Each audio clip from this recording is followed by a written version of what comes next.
Don't you know, pump it up, you got to pump it up.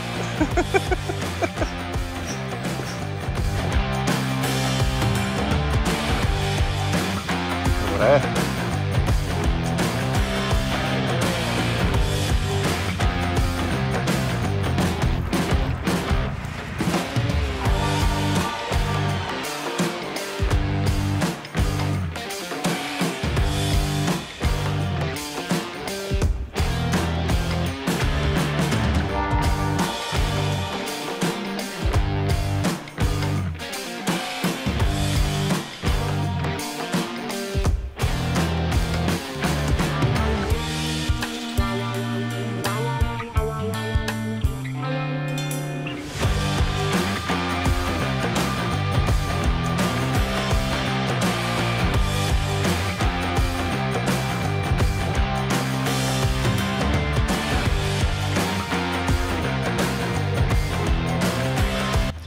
Добър ден, Михаил Петков, Антон Вълчев. Намираме се на страхотния язовир Лобуш, на нашето диво няколко дневно приключение, защото още не знаем за колко дена.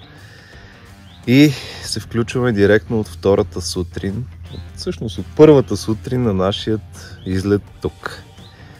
Пристигнахме вчера, горе-долу разпънахме лагера до към 6 и нещо, върлихме 6:30. Успяхме да пуснем по една въдица набързо, но истински риболов за нас започва от днес. Намираме се на наистина страхотно диво място. Само гледайте за каква диващина става въпрос. Пристигнахме вчера тук, отделихме така около час да си подготвим мястото, защото не беше обитавано допреди това. Чистихме коприла, чистихме водорасли отпред, чистихме клони, чистихме много неща, изчистихме папур. Но в крайна сметка, мисля, че стана едно чудесно място и най-хубавото нещо е, че вече имаме първа риба от преди малко. Гост за кафето. Гост за кафето, буквално станахме, отворихме си очите и въдицата залепи. Беше страхотно. Хайде да започваме. Добро утро и от нас с нашата първа риба от Лобуш.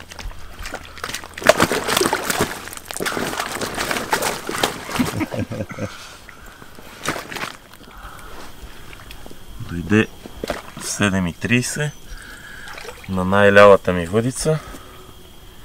Нанесохме с една лопатка храна.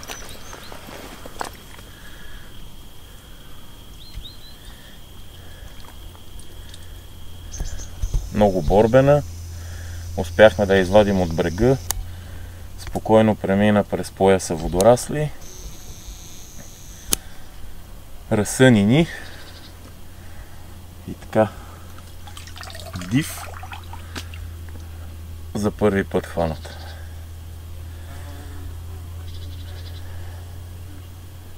С много хубава перка.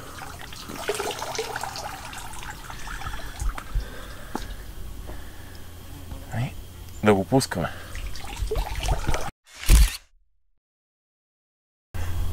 Добре. Да го пускаме.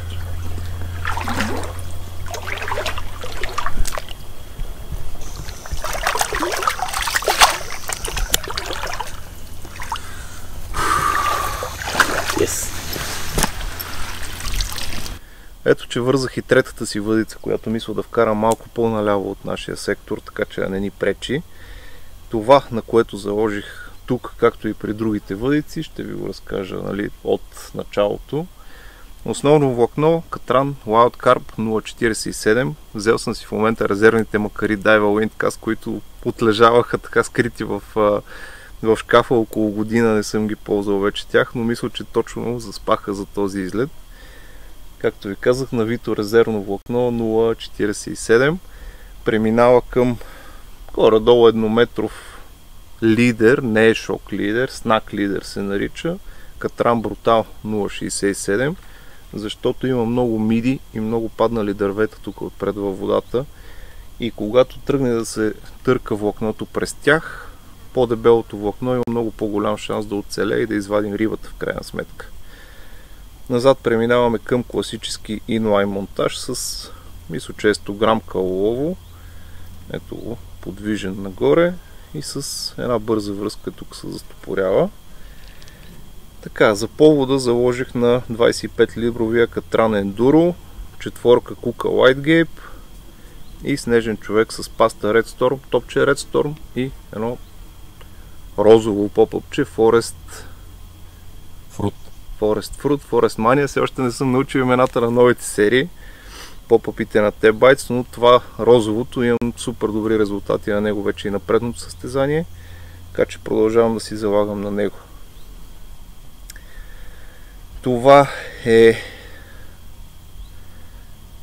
е целият тъкъм, на който залагам за риболов тук в тези трудни условия. Мисля, че няма какво да ме подведе. Ако случайно се случи нещо да закачиме по дъното водорасли дървета, влизаме с голямата надуваема лодка и си спасяваме монтажа и рибата. Нанасяме с малката електрическа лодка, защото има супер големи водорасли на близка дистанция до към 30 метър пред нас. Мисъл, говоря ви за 4 метра дълбочина и 4 метра водорасли. Буквално лодката сонара показва, че сме фърлили тук и няма дълбочина, показва 0 метра дълбочина. Сонарът не може да пробие през дълбоките водорасли, наистина е много тегаво.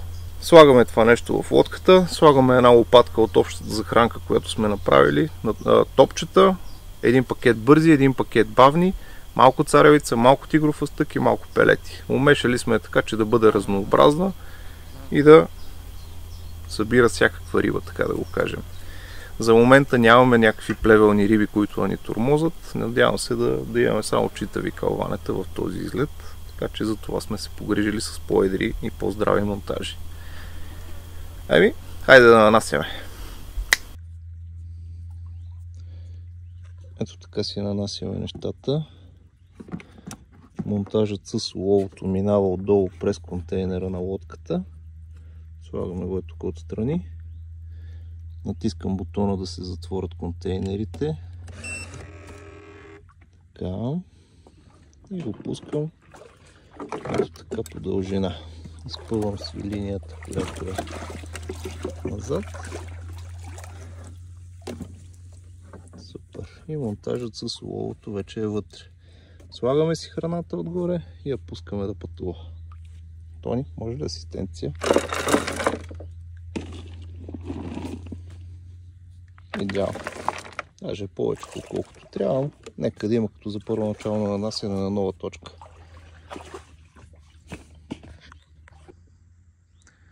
Ето е лодката на съвсем близки метри. Но виждате, че дълбочината там е 2 метра и се виждат водорасли. Пускаме я малко по-напред. Ето водораслите стигат вече догоре. Има дълбочина, но има и много водорасли. Ето така вече сонара даже показва нулеви дълбочини някакви.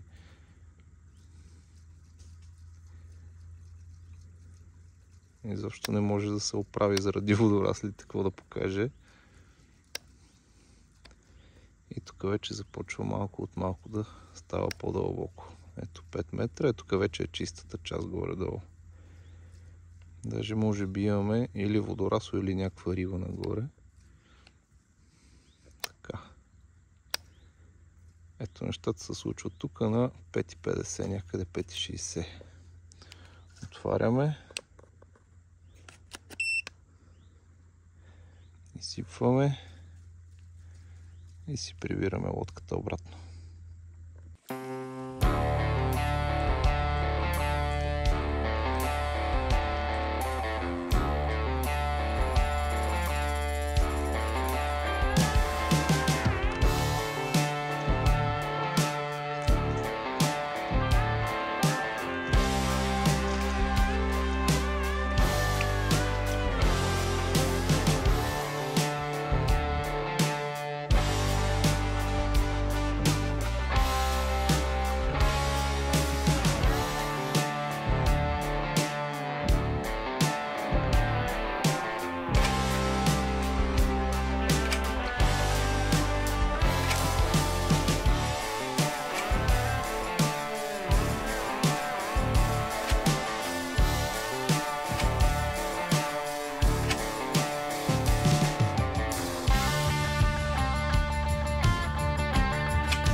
Добър ден, пасме и някакъв обзор на деня, ако можем да направим, който премина Тежко. изключително скучно, бих казал. След сутрешното кълване нямахме други. Опитахме много неща. Питахме различни видове стръв, различен размер на стръвта, различна дистанция на мястото, на което ловим, различна дълбочина. Едни въдици с по-малко храна, едни с повече, едни с от ръка само с ПВА. Никакво значение. На лафтър, на поп-ъп на Рони Рик, на две дънни топчета с паста, на снежен човек. Не и не. Това просто ни подсказва, че нямаме риби при нас. От сутринта захраних с кобрата си ни 2 кг топчета. Отделно на всяко нанасяне на въдиците пускаме някакви количества топчета. Мястото е активно, петното е активно, но просто според мен няма риба. Часът е 7:30 в момента, при вечер. Чакаме някакво кълване тук до към мръкване, ама дали ще има божа работа. Ако не, ще се наспиме пак като с нощи. Лека нощ. Лека нощ, да. И утре сутрин с изгрева продължаваме отново. Както знаете, язовирът е със статут на забранен нощен риболов, така че не си позволяваме да ловим през нощта и си почиваме. Мястото е наистина уникално, нямаме комари, което е много добре. Успяваме през деня така да се отдадем активно и на риболов, и на почивката. Палатката, за съжаление, е голям задух през деня и не можем да стоим вътре, затова стоим по столовете навън, иначе с удоволствие бих се изпънал на една няколко часова дрямка отвънка под дърветата. Ама не бива. Няма къде да излезе. Особено двамата става... Като влезем двамата вътре е ужас. Жега голяма. За съжаление нямаше как да си разпънем шатрата, защото мястото е супер ограничено от към височина, ширина и всичко останало и не става. Затова с малкото фокче. И така, това е което опитахме за сега. Надявам се да имаме някакъв резултат, да ви покажем нещо различно. Чакаме го с нетърпение. Айде!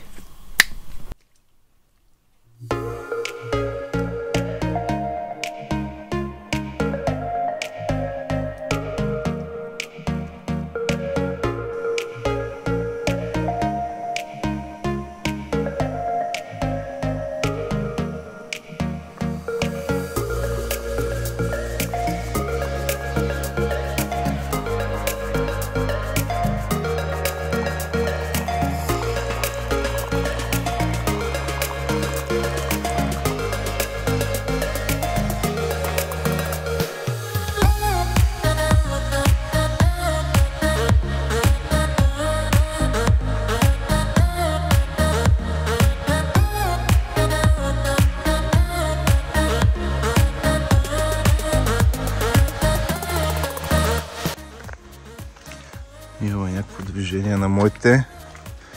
Да видим дали не е някое гадно водорасло. Интересното е, че не е.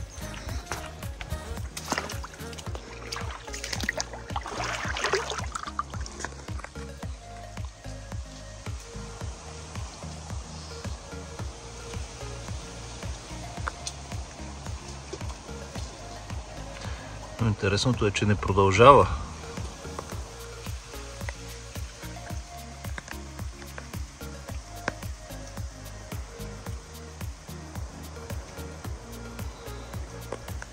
За съжаление, най-вероятно вятъра мърда водораслите тук под водата.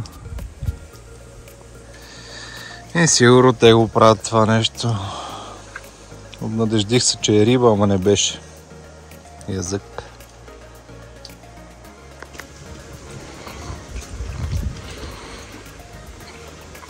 Дигам да ви поставя. Не, за съжаление, тук като водорасло.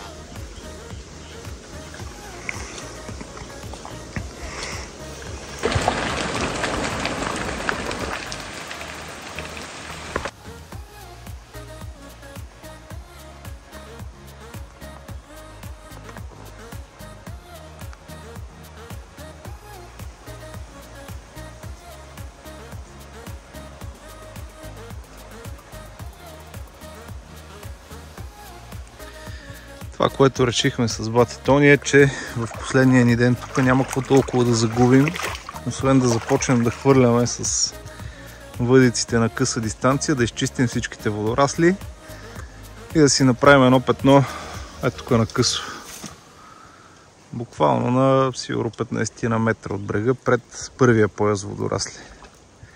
Наистина до сега навътре нямахме слаб успех. Хайде, една риба, хубаво е, ама очакваме повече. И сега правим чести хвърляне, за да извадим туфите с водорасли. Ето там има, ето тук събрах доста, ето тук отзад събрах доста. Супер много са и са супер дълги.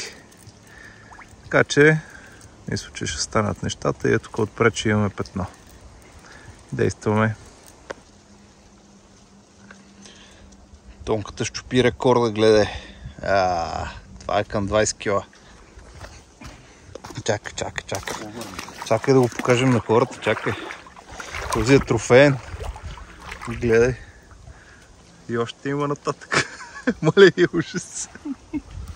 17 метра. Тук ги мерим на метри, не на килограми. Да. Че не ги хваща кантара. Хищници. Браво. И кантара с го фане. Е било майка.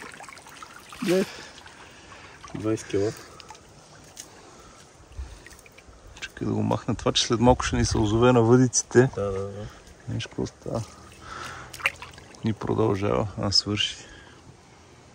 И в търса е тук. В търса, що е тук? Чакай да му го извада от устата.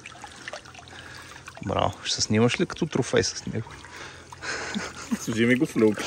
Ти го сложи като коса, искаш ли? Баси, малко. Да, хубаво. Чакай да изчистим всички буклуци, защото след малко се озовават на върховете на въдиците и почва едно пилкане.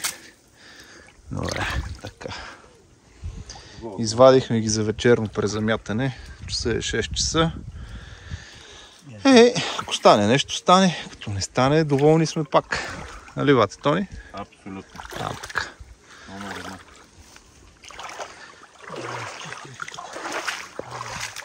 Като нашата къщичка тук в гората. Красотичка. Напълнихме душчето, сега да теглим по един душ, сме топ.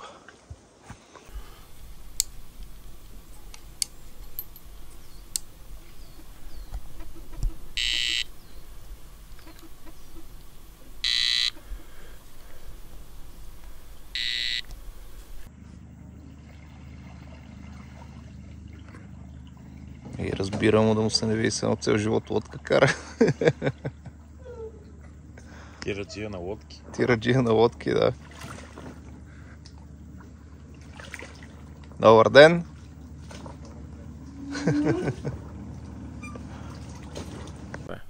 Събрахме багажа, натоварихме го в колата и след малко мислим да пътуваме към едно също много хубаво място. Нашия излет на язовир Пчелина, Лобош приключва. Колко дни ни изкарахме? 3 нощи. 3 нощи, 2 дена риболов активен. Първата нощ само разпънахме багажи и тропясахме. Една риба извадихме равносметката за нашия излет. Това, което ни прецака така сериозно, е навлизането на един кафяв планктон в целия залив, в който се намирахме ние. Навлезе ли това нещо, кислорода рязко намалява, рибата си бие към шика на друго място и ние оставаме с ръце в джобовете. Въпреки това изкарахме чудесен излет. На фона на жегите, които са в цяла България, ние стояхме 3 дена на плътна сянка от сутрин до вечер. Без комари. Без комари, което направо страхотно направо. Не знам как го направихме. И въпреки това е една риба, която си е така готина. Ето го майстора. Дръпна я сутринта към 7 и нещо. И 30. 7:30. На. Red Storm, оранжев лафтър. Оранжев лафтър, без ПВА, само с лодчицата си нанесе с малко повече храна. И рибата беше факт. Кълването беше много готино. Запали. Тежко. Пил. Чупихме си краката, докато стигнем до въдиците. Но си я кепнахме без никакви осложнения. Даже не влизахме с лодката, за което извадихме я през водораслите чудесно. Малко се паникьосах, хвърлих телефона, не можах да снимам цялата работа, защото буквално бяхме много сънени. Преди кафето беше това нещо още. Точно излязохме. Точно излязохме, нали, от палатката, разпънахме си и рибата удари. Какво снимах? Снимах малко как я дърпаш, захвърлих телефона, бях се приготвил да влизаме буквално с лодката, защото водораслите отпред са 4 метра плътен стълб. 4 метра плътен стълб водорасли. Викам, тая риба няма да излезе оттам без лодка. С 8 фута въдица. Обаче тонката с 8 футовия Фокс направо го препарира. Лекичко, през водораслите, кепна го без никакви осложнения и рибата беше в сака. Супер беше. Бих казал, че беше супер. Прекрасен излет, изживяване на наистина много диво място, което само съм си мечтал да посетя, но вече и това сбъднахме. Отметнато. И сега какво правим? Потегляме към втората дестинация. Потегляме към втората наша дестинация, язовир Бистрица без ден. Да ни забуват малко ръцете от риби. Направим едни бързи 48 часа там и каквото направим. Ще го видите в следващото видео. От нас чао, Михаил Петков, Антон Вълчев, Team Mojo, Carp Mojo. Абонирайте се за канала, цъкнете лайк на видеото и споделете на приятели. Хайде, чао!